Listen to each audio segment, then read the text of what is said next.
The Commission on Judicial Performance, which is a state constitutional body, is the body that can remove a judge. Well, under SBX 211, that body can't remove the judge because the judge has retroactive immunity from disciplinary action. Now, the Commission on Judicial Performance has asked the Attorney General to hold SBX 211 unconstitutional. The Attorney General is presently sitting on that case and doing nothing about it. The reason being is because the Attorney General is a defendant in another case where the Attorney General is being sued because he hasn't gone forward to prosecute people and stop SBX 211, where she hasn't gone forward to do that.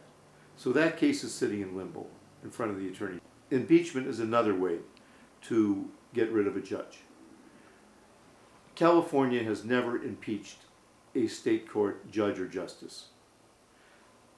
As a matter of note, there are 31,500 state court judges and justices in the United States. There has never been a state court judge or justice impeached in the history of the United States. Some states allow judges to be voted out legislatively. In the history of the United States, that has never happened. The third way to get rid of a judge is by election. Now, 39 states have elected judges. California is one of them. So, in an election, you can get rid of the judge. Now, let's look at California's election laws. In California, when you have, with respect to Supreme Court justices and appellate court justices, these are retention elections. That means that the only name on the ballot is the Supreme Court justice or the appellate court justice. And it takes 50.1% of the people who are voting to vote that justice out.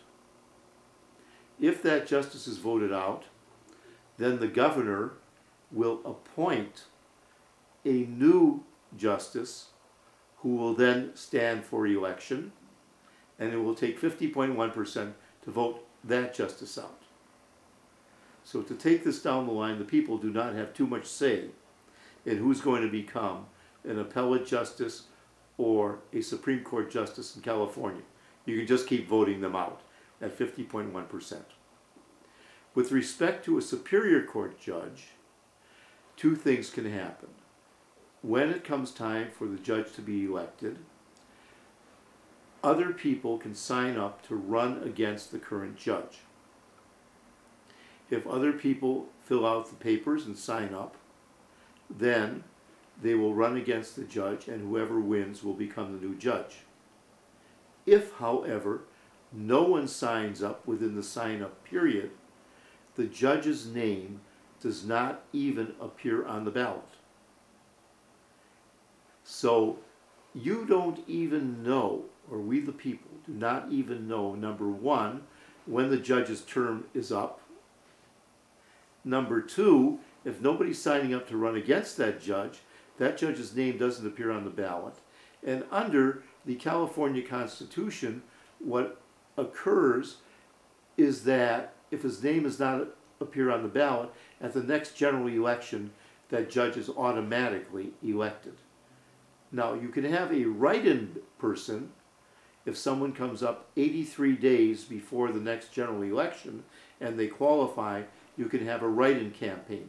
Then the judge's name would appear on the ballot and someone can write in the write-in candidate against him. That will be the only way that you're going to get rid of a judge under the electoral process. In this last election, there were approximately 150 judges that were up for re-election. Only 23 names appeared on the ballot. So realistically, unless people are running against the judge, we the public don't even know who's up for re-election. That leaves us now in the position of what are we going to do when faced with one of these judges who has received illegal money. Now, we have 1,900 judges, give or take, in California. According to a report that came out in 2009, over 90% of them received illegal money. So, when faced with a judge in a court, you as a member of the public, or we as a member of the public, have to see, is this judge going to be fair?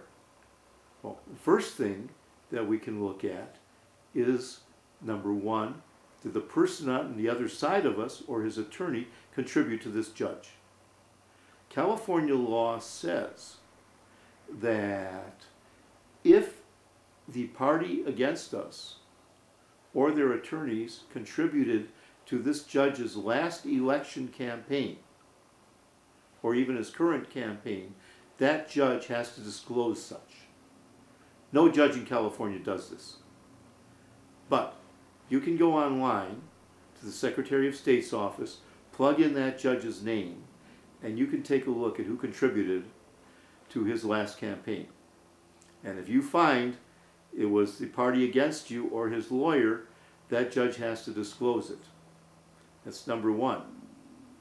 Number two, and that's California Code of Civil Procedure, section 1.170.1, parentheses, small a, 9, parentheses, 9, parentheses, C.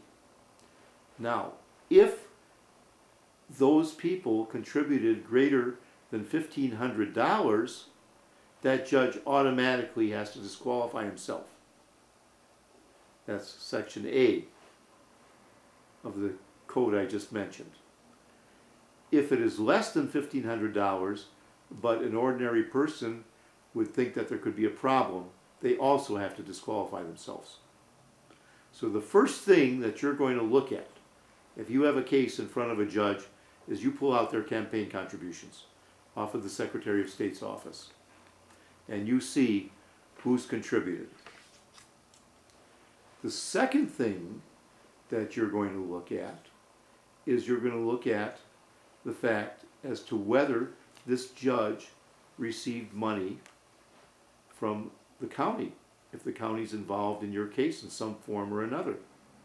If you have a divorce case and you're dealing in child custody, the county is clearly involved because there's going to be custody payments. And who's going to be deciding those custody payments? There's a formula, but who's plugging into that formula? The County Child Support Services. Well, the county's Child Support Services is a county body.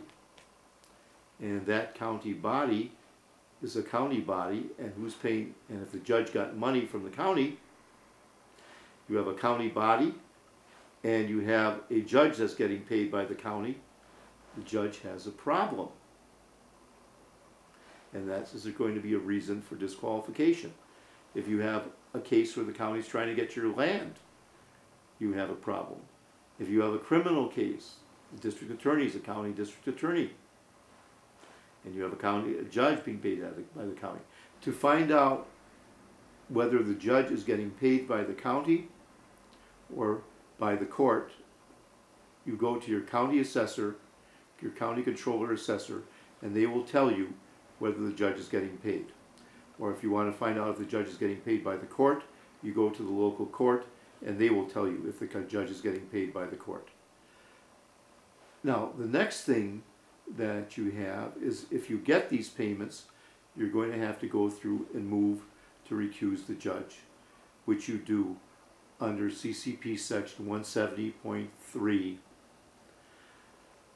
and you'll file a special recusal or special objection to the judge.